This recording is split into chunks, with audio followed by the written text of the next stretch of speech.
Welcome to Man Does Tech, where I solve the problems you didn't even know you had. You'll start by powering the camera and opening the Icsee app on your phone. This is where the pairing happens. Make sure your phone is on the same 4 GHz Wi-Fi network and that you know the SSID and password. Once done, tap Add Device in the app and select the correct camera model.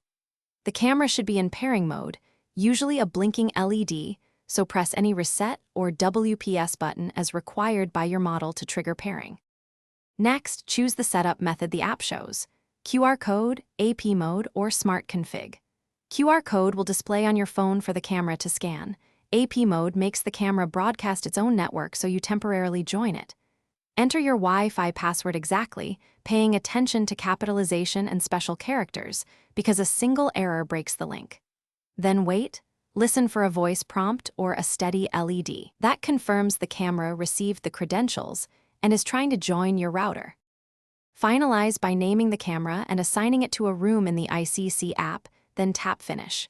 Immediately open Live View to verify video, pan/tilt response, audio and motion alert settings.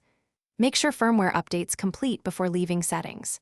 If the feed fails, first reboot camera, phone, and router, then re-enter credentials carefully.